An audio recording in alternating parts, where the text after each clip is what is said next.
have blacks been pitted against Asians? We need the black community to realize that the that black people are hurting Asians, and they need to speak out in their own community. A woman is being held on a $1 million bond after she allegedly and fatally took the life of a college student in a hit and run and fled the United States for her birth country of Thailand. Authorities have alleged that defendant Tubtim Sue Hawson, 57, fatally struck Benjamin Cable, age 22, in the early morning hours of January 1st in Oakland County, Michigan. Quote, "We are extremely pleased to have our suspect in custody in Oakland County, and we thank Judge Asadorian for her attention to the fact that clearly the defendant has been a flight risk to the extreme."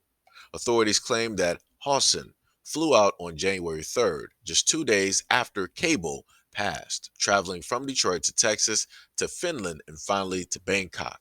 Eventually, she wound up in custody and back in the United States, where she has been detained in San Francisco since February 22nd until she returned to Michigan on Wednesday. She pled not guilty at her arraignment on Friday for a count of failure to stop at the scene, resulting in death. The prosecutors wanted her held without bond.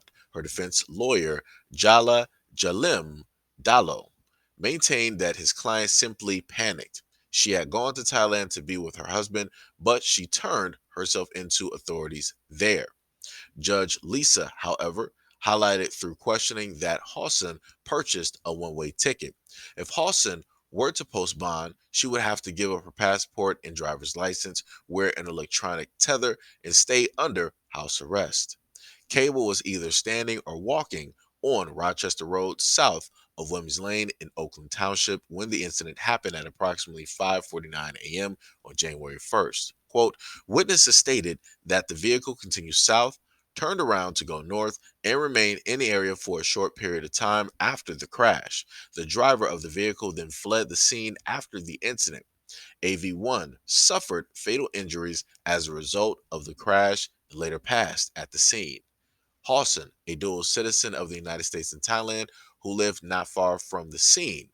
Investigators stated that they got a description of the vehicle and also received a tip that the name Hawson as the driver. She allegedly told another person that she believed that she took the life of someone and that she was returning to Thailand. When encouraged to surrender to police, she refused. Cable was home for the holiday break as a student at Michigan State University. A GoFundMe campaign to support Cable's family raised just $12,482 of the $25,000 goal as of Monday. Companies are not reporting these incidences. We don't want to cause more trouble, more attention to our community. Now, ain't that something, right? You got a college student that was simply home on break to visit his nice, wonderful family. Didn't think anything of it, didn't think anything was going to happen. But he ended up running into the wrong person, literally. And not only did he run into this person, but this person also decided to stay at the scene, flee the scene, and then contemplated and came through with the plan of running not only from the scene, not only from the United States, but going right back to her homeland where she felt that she wasn't going to have any problems. And this is a person that's a dual citizen, as which was listed. So they had the possibility to easily do this and not, in a sense, worry about a lot of things. And this is a model minority. I don't understand why everybody's so hurt about like being described as a model minority. For me, it's like, well, I want to be the best. I want to be the smartest. I want to be the toughest. The model minority thing, I've never thought about it because I'm too focused on trying to be a model American. These are the same individuals who have been placed in between the whole thing of white and black, that little buffer zone, so that, a lot of things would not take place the way that they should. And you have other groupings of people that are in the exact same placement as the model minority, but they don't realize it. They don't know it. They don't understand it. And even if they do, they don't care because everything is benefiting them. Right?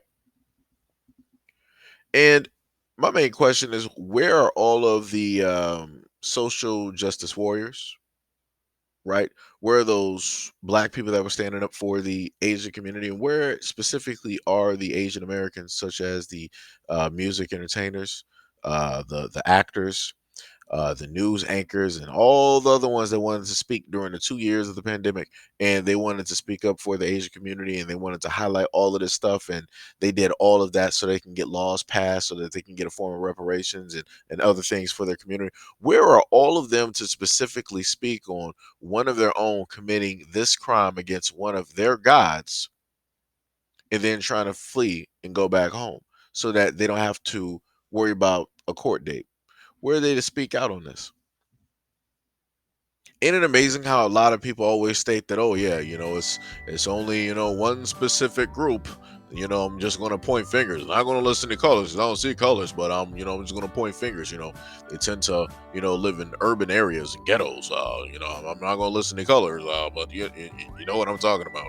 They tend to listen to rap, but I'm not listening to colors because there are a multitude of different rappers. Like Vanilla Ice, Post Malone, Eminem, MGK, the list goes on.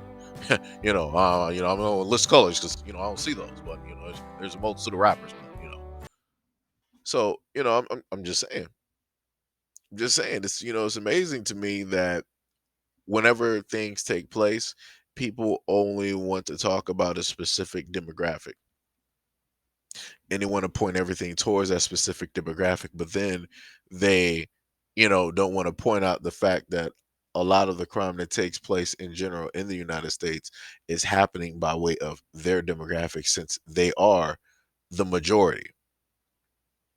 It's crazy how the majority realistically feels that they don't have anything to do with the crime in the United States. And I'm listening that way because these people right here are the same exact as their gods. They're sitting shoulder to shoulder, standing back to back, shaking hands in a brotherhoodly like fashion, living in the exact same neighborhoods, working the exact same jobs. In some instances, if you actually look statistically, Asian American men are actually outpacing Caucasian men when it comes into money. So they have made it in a short period of time. They've literally made it. But yet again, I'm getting away from the point. Where are all of those people to specifically talk about this type of thing that is transpiring? Please be patient with me because there's so much here. I think the quick answer is that Asian Americans are given white privilege, especially the Asian Americans who fit the model minority stereotype. The quid pro quo for receiving that privilege is upholding white supremacy culture, which means being anti-Black. So just with that little bit that you were able to get, you in a sense see and understand what it is, especially when it's coming from an Asian American, specifically stating the types of powers, in a sense, that they have, and what it is that they are able to accomplish and do because they are giving these certain rights by their gods. Right, the guys are like, let's see what we got down here. Who can we distribute a little bit of power to? It's boring up here in Olympus. They look down and they happen to see the Asian Americans. They happen to see the Latins. They happen to see the blacks. And, I happen to see the Caucasians. Like, well, we got some of the Caucasians. We gave them some power. Out of the three that are left, it's a lot of color down there. Who's the less color? Asian Americans. You know what? Asian Americans, we got you. You're next in line. How many of you? Oh, it's not a lot of them. It's a few. Oh, perfect. Give them as much power as needed. It's only a few of them. It's only a few of them, and they're going to be on our side. They want to look and be just like us. They don't want to be like anybody else. They don't even want to be a part of their own culture anymore. Once they come and they look up to us and they worship us, they'll assimilate. They'll switch religions, switch languages, switch countries, switch flags. We win. And that's pretty much what you have at this moment in time. You have the gods of Olympus giving the model minority powers above all the others, above all the rest, and allowing them to do things that others cannot. And this is why you have the things transpiring how they are transpiring. And this is also another reason why you don't really hear the Asian American community happen to come out, protest, and speak against any of their own who commit any types of crimes like this against anybody, literally anybody. You're not going to show me Asian Americans, and I'm saying plural, even though I was about to say it's singular. You're not going to show me Asian Americans out here in a grouping that have come out and spoke up against this. And they're trying to bring attention. Nope, they're not doing it. They're not doing it because they know if they decide to speak out against their own, it's going to be a problem. They know if they decide to speak out against their gods, it's going to be a problem. And it's a potential chance that they might lose that power that they were given. They didn't work for it, that they were given.